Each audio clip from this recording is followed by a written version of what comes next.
Guess who figured out her camera settings?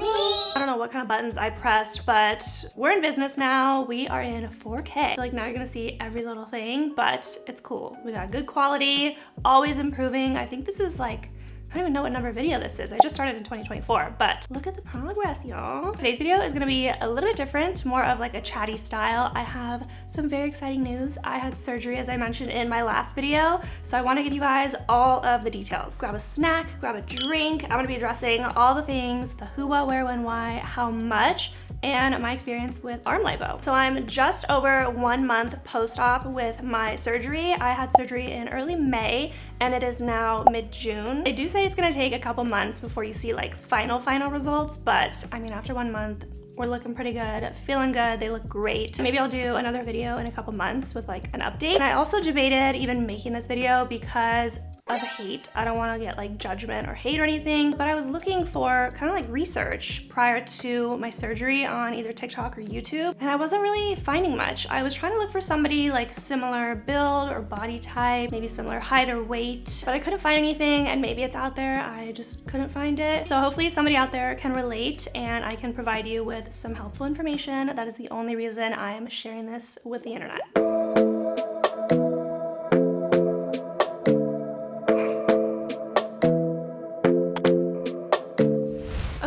So my arms have always been an insecurity since day literal one. Well, not, I mean, yes, since I was a baby, but obviously like I'm not cognizant as a baby. But when I was born, I actually had a birthmark on my arm. I don't know the like medical correct term, but it's like that strawberry, they call it the strawberry birthmark. And it's basically like a lump, like a bump, like a 3D bump, and bright red. And as the years went on, it grew and grew and grew. Kids used to poke it in preschool, like, ooh, what is that? And it was freaking humiliating. Even in family photos or pictures, like during the holidays, I could always tell like my parents would hold me in a strategic way and like have their thumb on my arm covering the birthmark so that probably we all wouldn't have to stare at it in photos. So that was that. And then as the years went on, it did get lighter and lighter in color, but the bump was still there. So summer of 8th grade, graduating 8th grade, going into freshman year of high school, I just kind of knew, okay, people are gonna be ruthless and bully me in high school. I've kind of had enough through elementary and junior high, so I want to get it removed. So we got it removed, but I was left with, I don't know if you guys can see, I was left with a scar, and actually the incision was about this large and then closed up, and the incision should have just been like this, like a skinny little line. But I got my stitches taken out and we were traveling, and the family we were traveling with, the daughter, kept like messing with my arm even though it was like wrapped in bandages. I was like, stop like grabbing my arm. Anyways, long story short, the incision opened up. So it wasn't totally healed. My stitches had just come out. So we tried to salvage it and like kind of put it back together with butterfly bandages, but it could only do so much and we were out of town. So it healed that way, and it's definitely a lot better now, like it's more close to my skin color. But all throughout high school, it was like purple, pink. People would always ask, oh my God, what happened to your arm? So yeah, that turned into a lovely scar. And then I would say toward the end of high school, I got KP. Keratosis pilaris. So fun. It's like the rough, bumpy skin on the back of your arms typically, or even legs. I have both. Yay. There's nothing you can do about it as far as like a cure.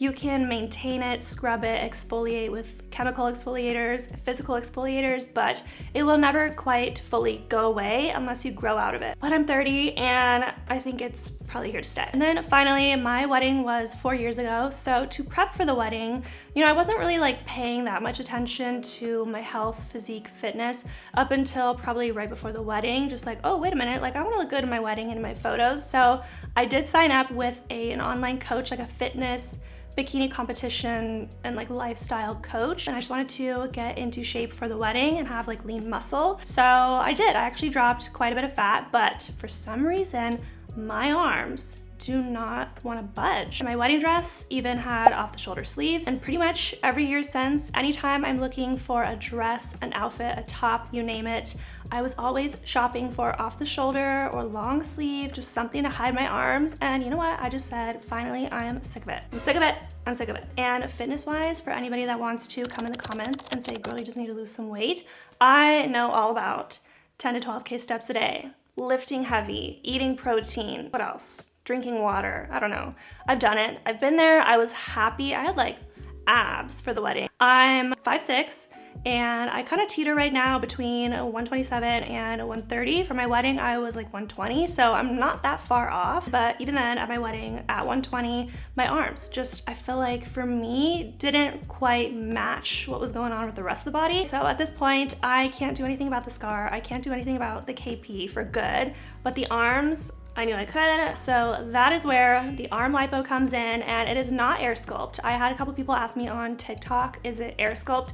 No, it's different. So it's like actual literal liposuction with a plastic surgeon, and we also added Renuvion for skin tightening. So obviously, you know, you're sucking out all the fat, you don't want to be left with loose skin. So it was not air sculpt, but it was pretty like low key. They can do it under local anesthesia, I think is what it's called, which is just numbing, so you're awake, but they'll numb the area. However, I am a very, very anxious person. So in my consultation, I had said that. I mentioned like, hey, I'm like really, really anxious. I don't know if I can handle being awake for like 1 to 2 hours listening to even everything going on or looking around, seeing everything. So they did recommend IV sedation for me, which I'm so glad I did. So that's exactly what I did as far as the procedure and where I went. I went to Aesthetic MDR in Marina Del Rey with Dr. Macias. He's super friendly. The staff there is also super friendly. It's a gorgeous office. It's stunning. And I've actually been to him before, but he just recently opened his own practice. So obviously knew I had to go there. I love their team so much, and just the bedside manner and the results. His thing, which I love about him, is he's all about like natural results, not looking like you had plastic surgery, and even said like, it's kind of a bummer because you look so natural, so you don't really get people like asking like, oh, who's your doctor? But I got you, Dr. Macias, because we're talking about it here. So that is exactly what I was going for. I had said, you know, I've kind of seen people online, like celebrities and whatnot, where like you could tell they've had lipo like on certain areas of their body, but I've seen people that have it in their arms, and you could just tell. It's obvious. The upper arm is like skinnier than the forearm, and I said like, we're not doing that, right? And he was like, no, we're not gonna have you looking like Popeye before spinach. And I didn't like have that visual. I wasn't like a Popeye. Is that like a cartoon movie or something kids used to watch? I don't know. I didn't really know until I Googled it. I was like, oh my God, that's exactly what I'm talking about. I don't want that. No. So he gets it. So just quickly, the process from start to finish, obviously starting with the consultation, you'll meet with the doctor and just go over the problem area and results you're looking for, and then somebody will come in with a quote and scheduling. But if you don't want to schedule right then and there, obviously you can just call later. So that's what I did. I called the next day, and at the time of scheduling, your deposit is due. So I think that was $1,000. And from there, they sent over some information via email with like my pre-op date, post-op date, and then obviously the date that you have scheduled for surgery. So the pre-op appointment, they'll take photos, and what else did they do? Oh yeah, give you like the lab information, because you gotta get like labs, like blood work done. But that was super easy. Wherever you get lab work done, they'll automatically send the results over, but that has to be done 1 week prior. The day before surgery, which I highly recommend if you're gonna do anything like this, is I prepped food. I wasn't sure like how sore I was gonna be, or like if I was gonna be able to like chop things or lift things or reach or anything like that. So I prepped a bunch of food, chopped up like watermelon, pineapple, had some grapes, and basically snacked on that like the first few days of healing when I couldn't really move much. Day of surgery, we went in. I think it was the first appointment of the day. So walked in, basically got changed, put my stuff in a locker, and we did some like last minute markups or markings, and that was it. I mean, it was super easy. We went into surgery. The anesthesiologist was so friendly, put me at ease. I had told them like I'm already getting anxious, and the night before they actually call, so I told them, yeah, I'm probably gonna be like really anxious. If there's something you can give me to like take off the edge, and he did. It was really nice. And I thought IV sedation was gonna be like a Twilight. I thought I was gonna be like kind of awake and coherent, but just kind of out of it and like loopy. But no, I was like completely out. So that was a first. And then I woke up after surgery. I remember waking up. I was just really tired, but I do remember the nurse like helping me get dressed. And then I slept in the car on the way home and pretty much slept the rest of the afternoon. But then I got up in the afternoon and I was totally fine. I mean, a little sore. It kind of felt like I did a really hard shoulder and like tricep workout. But I mean, other than that, I was kind of chilling. I had a garment on, which the compression garment stays on for 2 weeks. But yeah, I was doing really, really great. And I even walked like some laps around the pool just because I was like getting antsy and bored. I think that was actually probably the hardest part of recovery, was like having to do nothing for 2 weeks. And medications wise, I was given an anti-inflammatory / pain medication. I wasn't really in much pain. Like I probably would have gotten away with just taking Tylenol, but I took it because it was anti-inflammatory. So obviously there's benefits there. And then there was a nausea medication, which I think I only took like once or twice. But again, I'm an anxious person. It might've just been that I was like in my head. So I took it, but probably would have been fine without it. And then I was given arnica cream and arnica tablets. So that's like for bruising. Also arnica cream. How come it is so hard to find? Like, is everybody and their mother getting lipo or like BBLs or something? Like, it is so hard to find. They gave me 1 tube, but I think I needed like 4 throughout the whole 2-week process. I bruise really easily, so maybe that's why, but it was so hard to find, like so hard to find. I was also applying it like several times a day, but that was as instructed. So several times a day to help with bruising, and I think it also kind of helps with pain management. The next day following surgery was my post-op appointment. So we just went in, Chris drove because I couldn't drive. I was pretty sore that day.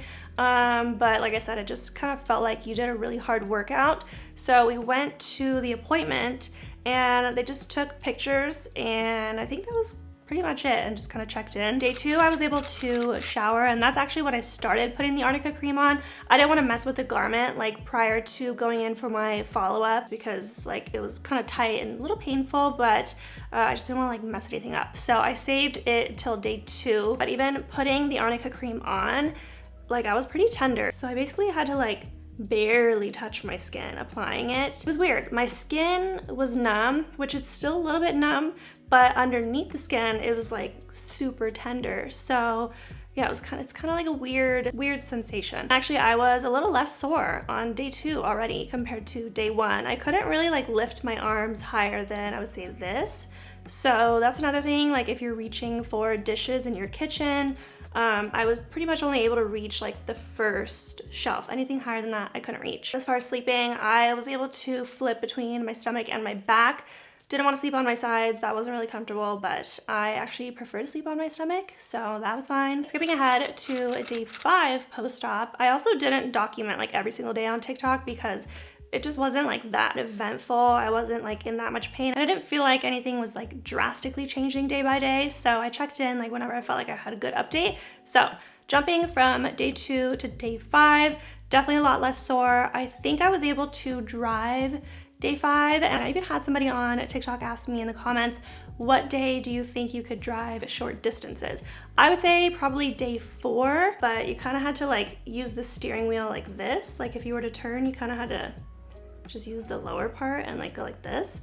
But day 5, I was able to like fully turn the wheel like a normal person. Day 5 was actually also the most swollen I felt. So the compression garment felt really tight that day, to the point where even my right hand was tingling. I also took photos on day 5, so I'll show you guys, but just fair warning, skip to a certain time mark. I'll put it down below if you don't want to see any bruising, but I bruise so easily, so I will show you those pictures in 3, 2, 1. Let me pull it up too so I can follow along. Here is, so I know it looks a little scary. It was kind of like more of a yellowy bruise situation on this arm, but this is the armpit incision. So it's super tiny. Obviously, like no one's gonna see it, but that's what we were looking like day 5. And here is the elbow incision. There's a little suture in there as well. And then here's a little side-by-side of before and day 5. So you can definitely tell that there's some shrinkage, but yeah, definitely bruised. And then we have this angle with the arm up. Definitely a lot less like droopiness. This is the before and day 5. And then this one, you can obviously see I bruised a lot more on the other arm. Day 7, the sutures came out, and that was super easy, just in office. Actually, the nurse, I think is what her title was, she just took them out. Totally painless. And then we took some more photos. Skipping ahead to day 13, and actually Day 14 is when you can like resume normal activity like exercise and everything. Day 14 you can also swim, take baths, but day 14 literally we were going on vacation, like out of the country, tropical vacation. So I timed that perfectly, but day 13 I felt literally totally normal. Day 12 I did actually have somebody come by the house for a house call lymphatic drainage massage. Supposedly that's supposed to help with swelling and just the healing process in general. So I did have one of those. There's no like actual fluid drainage. The incisions are closed. And actually even before the sutures came out, I wasn't like leaking or anything. But I found the girl on Instagram and she'll do house calls anywhere in the LA and OC area. So I'll link it below because that like came in super clutch. And I'll probably continue to use her for lymphatic drainage massages because they're also really nice to get before vacation, get you a little snatched. So by this point, my bruising was pretty much gone. I had stopped using the arnica cream, and I would say the only thing like kind of weird or uncomfortable is my arms were numb, which actually to this day they're still a little numb. It's getting like less and less and less as far as the surface area of where it's numb. But yeah, by day 12, 13, 14, that's kind of the only discomfort I felt, but it doesn't hurt. It just is like a weird feeling. And again, if you don't want to see any bruising, I did do some before and afters of day 5 versus day 13. So there's some bruising in day 5. So if you don't want to see, then skip to this part, but bruising will commence in 5, 4, 3, 2, 1. So here's the inner arm. You guys already saw the bruised photo from day 5. So this is what day 13 was looking like, and the armpit incision. So much better. And then here's the comparison of the elbow incision. Again, bruising is pretty much gone. A little side by side of my right arm, day 5 versus day 13. I feel like pretty much this before and after is really just highlighting the bruising going down, not so much because obviously I'm still swollen, not so much like sides. But this inside arm photo of the bruising, holy cow, what a difference. And then yeah, at this point, the garment can come off at day 14. Like I said, we went on vacation, so I actually did take the garment with me, especially for the flight, just because, you know, I don't want anything weird to happen. So I did take it with me, and they actually said sometimes people will keep wearing it just kind of at their discretion because it can actually be like comfortable. But no, I ditched that thing after the flight. And then here we are, a little over a month post-op, and the only kind of like physical symptom I'm experiencing is just still a little bit of numbness on the back of my arms, but it's not uncomfortable by any means. So let's go through the photos, shall we? Here's the armpit incision to date. Pretty much not noticeable, and who's gonna be up in there looking? I don't care. This is the elbow incision kind of current situation, and I am using scar patches. I don't want to use a scar cream because I feel like it's just gonna wipe off on my clothes. So scar patches it is, and they recommended a brand. What was it called? Mepitac? I can't remember. I'll put it on the screen. But anyways, you can get it online, but they had some there that I bought. Really good scar patches. I did buy some like kind of janky, cheapy off-brand ones from Amazon, and they did not stick. They rolled right off. So Mepitac is the one that they recommend, and yeah, they stick so well. Even if I go on like walks and runs and I'm sweating, they stick. Here's a little comparison too of day 13 elbow incision and current. Not really much difference here. Now for the 1 month before and after comparison photos. And like I said, they do say, I think it's like 3 to 6 months is when you can see like final results. But I mean, the 1 month, it's pretty dramatic. Let's start with this side by side of my left arm. Like literally, wow. I can't even see in the before picture the back of my shirt. And I'm pretty sure like I was trying to nail the angles to make sure they're consistent. But yeah, you can't even see the back of my shirt on my before photo. And then the after, wow. And I also got a little tan. Here's the same thing, just a little bit of a different angle, but same arm. Here is my right side. Like, wow, wow, just wow, wow, wow. The difference in size is crazy. And in this photo, you could definitely tell there's like a lot less droopage. Before is up top, after is on the bottom. And then we have the inside of the arms. And actually, I think this is the photo, like the pose that they use in the doctor's office. At first, it was like kind of hard for me to tell the difference, but I showed my husband, he was like, no, yeah, I could tell the difference in this angle. But that's kind of why I wanted to come home and take before and afters of like every angle, because I just wanted to make sure like I could capture it. But yeah, this is the angle that they use in the doctor's office whenever I was taking like my progress before and after photos. It's kind of hard for me. I like the like really close side by sides. And then here's the back. Literally the best thing I have ever done. If there was only one surgery I could do my entire life, it would be the arms. 10 times over. My level of confidence is through the roof, and on my recent vacation, it was so nice to not have to worry about buying off-the-shoulder dresses or tops. I got spaghetti straps, I got strapless, and I wasn't super self-conscious about the way I was posing in photos. So I'm super excited to see how they're gonna progress and heal over the coming months. Also too, I was sedentary for a while, so I'm back working out, running, and lifting weights. So I'm curious to see if I can see some of my muscles for once. Now for probably what you've been waiting for this entire video, the pricing. Now I wanna share the pricing, but also it's like, you know, you don't wanna just give away somebody's quote. I'm sure everybody's different, everybody's case is different. Also, obviously it's gonna vary where you live, but for me, for the liposuction plus Renuvion, also to note, I did do the IV sedation versus just local anesthetic. My total was $9,500. I know it's a lot, but you know what? It's my money. It's something I've been insecure about for a while. I also paid 100% out of pocket. There was no partnership, sponsorship, anything like that. I don't even think they know what my socials are. So yeah, that is that. I'm so happy I did it. I can't even tell you. I go back in, I think mid-July for another follow-up. I think probably just to take like more photos and see how everything's healing. But yeah, if you have any questions, feel free to leave them in the comments, or if you want to DM me on Instagram, you can do that. I will answer anything and everything, any questions you have. But yeah, honestly, best thing I ever did. If you are on the fence, if you're thinking about it, I highly recommend, and if you're in the area, obviously recommend Aesthetic MDR. I hope you guys enjoyed watching today's video. Hope you enjoyed the new quality and setup. If you did, please give it a like and don't forget to subscribe. Thank you so much for watching, and I'll see you in the next one. Bye.